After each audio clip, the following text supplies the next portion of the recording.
Ngayong araw guys, sa aming paglalakbay ay sa wakas napuntahan na rin namin yung isa sa mga lugar na matagal na namin pinapangarap na mapuntahan. Dahil for today's video nga pala guys ay nakarating na nga pala kami ngayon dito sa Ilocos Norte. Kaya halina't samahan nyo na naman kami ngayon guys sa mga gagawin namin ditong adventure. Isasama na naman namin kayo sa isa na namang walang kwenta ngunit napakasayang nature trip.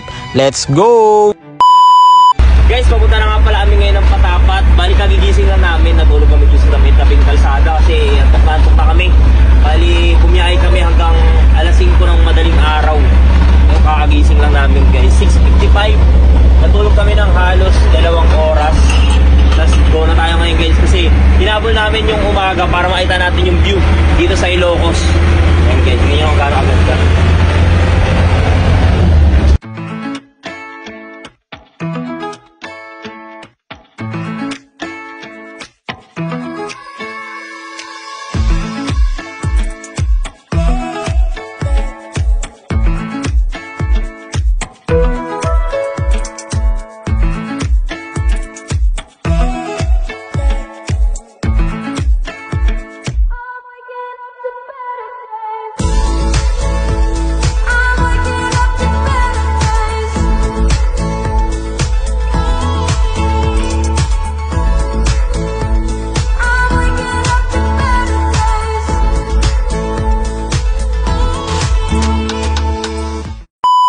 At ayun na nga guys, grabe sobrang excited na nga pala kaming puntahan yung mga magagandang lugar dito sa Ilocos Norte. At ngayon nga guys ay nakarating na nga pala kami dito sa Pagudpud. At ayun nga guys, pagpasok mo nga pala dito sa arko ng Pagudpud ay may madadaan ng tulay at sa ilalim nung guys ay may napakagandang ilog. At nagtanong-tanong nga pala kami guys sa mga taga rito kung pwede nga ba ditong bumaba or pwedeng ipasok yung sasakyan. At sabi nga nila guys ay pwede daw dahil marami rin daw dito naghuhugas ng mga sasakyan. Saktong-sakto naman guys at napakadungis na nilokbo dahil sa haba ng mga pinagdaanan niya. Tapos maulan pa guys sa mga ilang lugar na nadaanan namin kaya naging ganyan kakapal yung putik ni Lokbu. Kaya bumaba na agad kami dito sa ilog guys para ikarwash si Lokbu at matanggal na yung mga putik-putik niya sa katawan. At ayan guys, kung makikita nyo naman konting kuskus lang kay Lokbu ay nagmukha na ulit tong bago. Pati yung mga mugs niya guys ay talaga nga namang kumintab na ulit.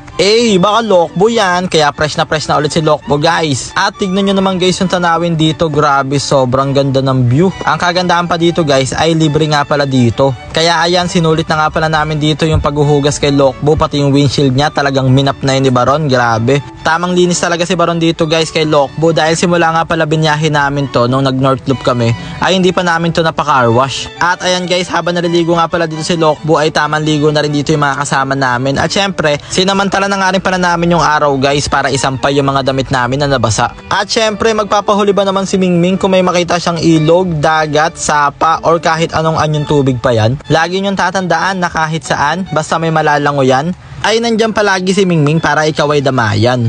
Baka Mingming yan. Narealize nga namin ngayon guys na kahit pala malakas yung agos ng ilog ay kayang-kaya yan ni Mingming salubungin. Dahil kahit gaano pa man yung kalalim ay hanggang dibdib lang yan ni Mingming. Ayan guys, pumapadyak-padyak pa siya o kala mo nagja-jogging. Di nyo lang alam guys pero ganyan yan si Mingming mag-surfing. At ayan nga guys, maya-maya lang ay nagkakayayaan na nga pala kaming umuwi pero ayun si Mingming talagang ayaw pa rin. Talagang sinusulit ni Mingming dito guys sa Ilocos Norte. Grabe ba naman kasi sobrang ganda ng view dito at napakalinaw pa ng tubig ng ilog. Pero magpapatuyo lang daw muna si Mingming guys at magsa-sandlock at uuwi na rin kami maya-maya. Kaya ayun nga guys, after that ay all goods na lahat. Nakapag-skincare na nga rin pala si Mingming at nakapaglagay na rin ng gel. At syempre dahil malinis na nga rin pala si Lokbu ngayon ay aalis na kami guys at hahanap na kami ngayon ng ibang destinasyon. Bali ang next naman nga pala namin pupuntahan ngayon guys ay yung windmill dito sa Bangi.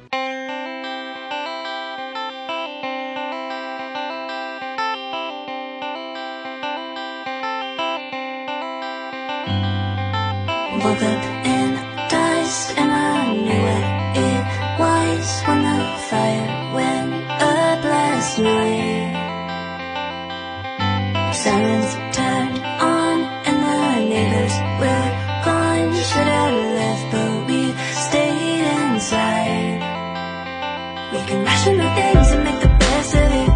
Water the flames, defend the walls we're in. Walls are in, walls are in. Baby, we're still alive, swinging.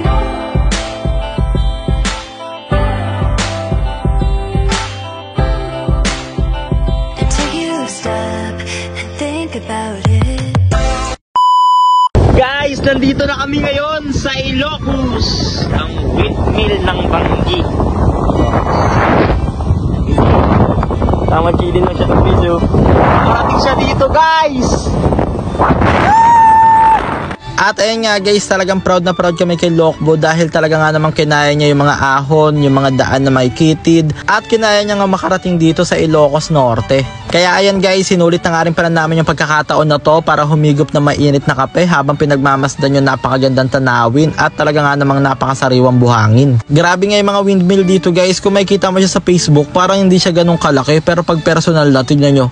Para ka man liliit sa mga naglalakihang electric pan dito ng mga turbo pan. Grabe, sobrang solid dito guys. Talagang hindi kayo magsisi pag pumunta kayo dito. Kaya idagdag nyo na rin to guys sa inyong mga bucket list. At ayun nga guys, after that ay nagpatuloy na ulit kami ngayon sa aming paglalakbay. At habang nagbabiyahe nga pala kami ay may nadaanan na naman kami dito ng tabing dagat. Kaya naglaro na naman dito yung pamangkin namin na si Plantito Mer. At naghahanap siya dito ng mga mga mababait na alimasag. Kaso nga lang sa kasamaang palad ay wala siya nahanap. At ayun guys, may nadaanan nga rin pala kami dito nagtitinda guys sa mga kagamitan. Kaya napabili na rin pala kami dito ng kakailanganin namin na hanger. Yung mga kasi namin guys, yung mga damit namin na basa kapag nag-swimming kami, hindi namin masampay na maayos kaya hindi natutuyo. Kaya nangangamoy kulob kami sa biyahe guys. Pero ngayon all goods na at bumili na rin pala kami ng duyan. At ayun na nga guys, after that ay nagpatuloy ulit kami sa pagbiyahe at habang naglalakbay nga pala kami guys, may nadaanan naman kami dito ng isang napakagandang pasyalan. Bali nadaanan lang talaga namin to guys, wala to sa plano namin pero hindi namin nakalain na dito pala kami talaga pinaka mag-e-enjoy. Yung mga naka-display kasi dito guys, yung mga kagamitang pandigma ng Pilipinas tulad ng mga ganyan. At sa mga hindi nakakaalam guys, si Baron ay mahilig talaga sa mga ganito tsaka si Ace Philip Asis. Si Ace Philip Asis kasi guys, pangarap niya maging sundalo. Tsaka yung bunsong kapatid ni Baron na si Inchong nakasama namin ngayon, pangarap din niya maging sundalo. Kaya talagang elib na elib sila dito guys, sobrang ganda. Sobrang solid nga dito guys, meron silang mga sasakyang pandigma, tapos meron din ditong fighter jet ng Pilipinas. Hindi nga namin nakalain guys na may gantong lugar pala dito na mapupuntahan namin. By the way guys, wala nga palang entrance fee dito libre lang kayo makakapasok kaya sobrang solid talaga dito. Kaya kung pupunta nga rin kayo dito guys sa Ilocos Norte ay daanan nyo na rin to dahil hindi kayo magsisi at mabubusog talaga yung mga mata nyo sa mga makikita nyo dito at mga nakaka-elibs na mga bagay. Napakarami pa nga namin gustong puntahan dito sa Ilocos Norte guys, kaso nga lang medyo kapos na kami sa oras kaya ngayon babiyahin na ulit kami. At ayun na nga guys, to make the short story long, habang naglalakbay nga pala kami ay inabutan na nga pala kami ng gabi.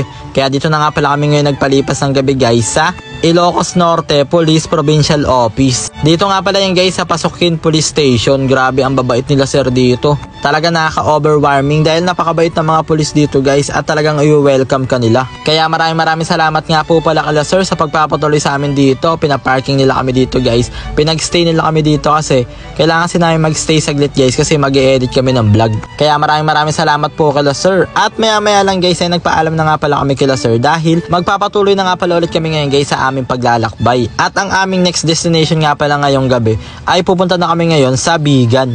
Eto nga palang Bigan guys ay isa sa mga lugar na matagal na rin namin gustong mapuntahan. Sabi nga guys, maganda daw pumunta dito kapag gabi, sobrang solid dito. Kaso nga lang, inabot na kami ng madaling araw. And guys, magandang umaga sa inyong lahat. Bali, alas 3 na ng madaling araw. Nakarating kami ngayon ng Bigan. Time check, 3:59.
Sayang nga lang guys at madaling araw na kami nakarating dito kaya wala ng mga tao at halos sarado na lahat ng mga establishmento. Pero ayos lang yan guys, loobin makabalik pa ulit kami dito.